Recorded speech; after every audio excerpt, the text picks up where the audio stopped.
Most of us have to accept our fate first in the face of AI. This sentence sounds very sad, but it may be the most sober answer in the AI era, and the person who said this is not a pessimist. It is Mr. Wu Jun, a Google intelligent search scientist, former vice president of Tencent and a well-known venture capitalist in Silicon Valley. His appointment is not to lie flat, but to give up the illusion of becoming a genius overnight. Then start from this sober starting point to find the foundation of your own life in the AR era. In the Reading Club column a few days ago, Mr. Wu Jun chatted with us live for 4 hours, not only about AI, but also about life and growth. I have established 5 insights to share with you. The starting point of education is to recognize that the child is a poor. Not only admit that you are ordinary, but sometimes you also have to admit that your children are ordinary. Teacher Wu Jun shared a cold data. 98% of the children are PWC. Many parents are not convinced and insist on putting PUA on the same day to raise various interests and turn the old tree ladder to death. As a result, the return on investment is extremely low. The average annual extracurricular training fee is 30,000 yuan, more than 10 hours of pickup and drop-off time per week. And the child is only involved in an ordinary university, which is still a trivial matter. The most frightening thing is that children suddenly become confused and depressed after going to college, because in the past 10 years, he only knows how to rush to the end set by his parents. But no one has ever taught him how to live his life well, so he doesn't have to worry about his child being poor. Since your child is poor, and so are other people's families, then you should not fight for talent, but for habits. Admit this early. Your expectations will change from being admitted to Qingbei to being pragmatic, cultivating good habits, such as grabbing one and going home, doing homework first, and then playing.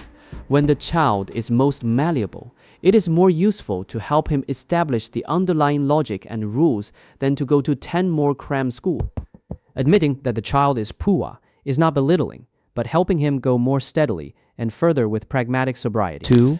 The biggest obstacle to growth is likely to be the laziness of parents, since we admit that we are all ordinary people.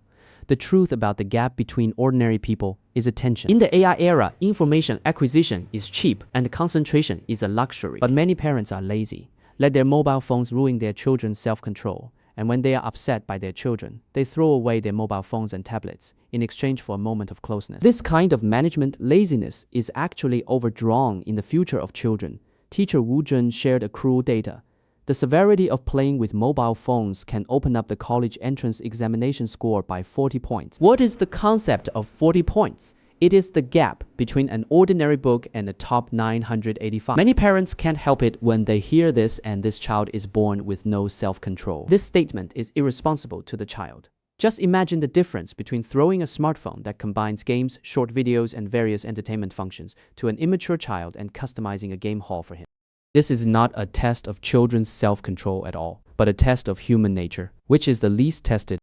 Of course, in this era, the internet is indispensable, and children do need to check information, what to do with environmental isolation. Using a computer instead of a mobile phone screen is so big that you can't hide under the covers and hide it, and you can see at a glance whether you are studying or playing games. If parents can no longer show firm determination in restricting mobile phones, then no one will hit the tiles in action. Of course, more important than restrictions is to channel parents to offer more attractive alternatives than playing with mobile phones. For example, reading interesting extracurricular books with your children, or having a history of science with parent-child participation. Regardless of whether there is a mobile phone or not, parents should bear the responsibility of education. The 3 compulsory courses of the AA era: Chinese, mathematics, and natural science. The child finally overcame the temptation of mobile phones and went to college. But a new problem came in the AI era. Professional skills iteration was too fast, and after several years of hard work, AI was replaced. So, what to do? Teacher Wu Jun said that what can really make you eat for a lifetime is not those popular majors, but the 3 courses that everyone often ignores: Chinese, mathematics, and natural sciences. Everyone always thinks that Chinese is reading comprehension, but its essence is actually to understand others and express themselves. Only by being able to express yourself accurately can you let others understand your thoughts and see your value. The so-called 35-year-old crisis in the workplace is often not a technical crisis at all, but a crisis of expression ability. After doing 100 points, the value of 10 points is not even explained, and the opportunity is naturally difficult to come. Mathematics also teaches you logical ability, solving complex problems, making business decisions, and achieving wealth growth. You see, the Nobel Prize has always been amazed by many people, and it has been 120 years, and the bonus has increased by more than 200 times, and it has not been paid out to this day, which is too powerful. But as long as you settle the accounts, you will find that the annualized rate of return is only about 4%. Many people ignore the power of the mathematical concept of compound interest. And if you make the same investment with the same money, the results are likely to be similar. Mastering mathematical thinking can also see the truth of the world clearly. For example, natural science teaches you experimental thinking. There was a big stump in the yard of Mr. Wu Jun's house, and his daughter came up with an idea.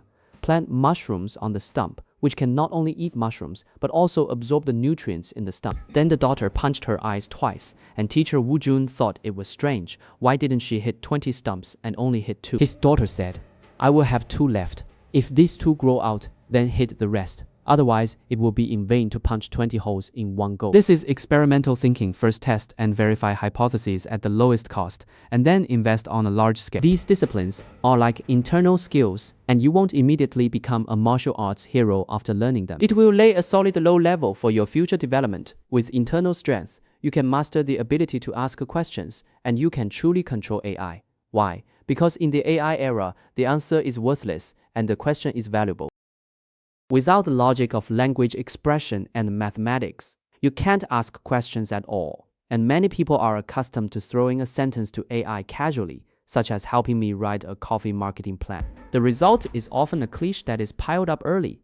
In fact, this cannot be blamed on the tool. If you change the way, set a clear role, target audience, core selling points, and specific channels. For example, play the role of a senior marketing expert and design a Xiaohongshu placement strategy that focuses on healthy specialty coffee for 25 to 35-year-old Bailey in first and second tier cities. At this time, the content given by AI is likely to directly increase your work efficiency and even bring unexpected inspiration. The core logic behind this actually depends on your own experience and depth of knowledge. AI is like a mirror. The thicker your own background, the deeper the questions you ask, the more wisdom it reflects. If you want to ask good questions to AI, you must first make yourself popular through a lot of reading and energy. If your mind is empty and you can bottom out casually, then no matter how advanced the model is, you can only use it as a rudimentary typewriter in the end. An average question can only get a bunch of crap and a professional specific prompt, but it can make you alone against a team.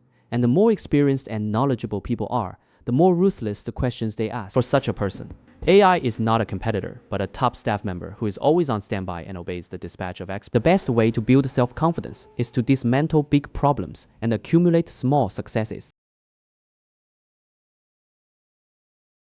Many people think that the way to relieve anxiety is to desperately learn various new tools or always compare themselves with those industry elites who score 100 points with only 80 points. But the reality is that the more you look up at other people's ceilings, the more desperate you are. The antidote given by Mr. Wu Jun is very real, and the most effective way to fight anxiety is to build true self-confidence. The only shortcut to building self-confidence is to dismantle big problems and accumulate small successes. And if you feel it is difficult in the workplace, try to lower your expectations. Since it's 80 points now, don't think about asking yourself to become 100 points tomorrow.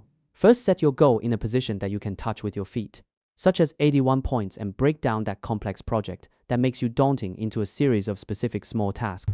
Do a good job of planning this time and optimize a data report next time. Every point scored, every small step completed is a definite victory, and self-confidence is never poured out by others shouting slogans and pouring chicken soup.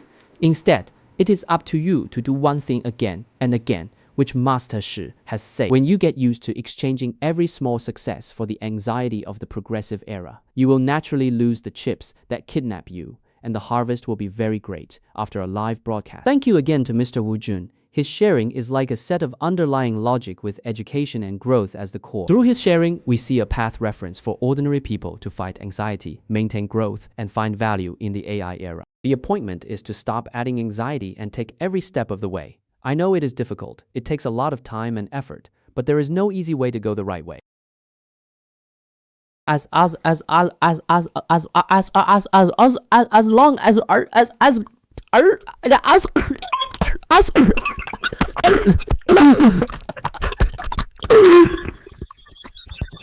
long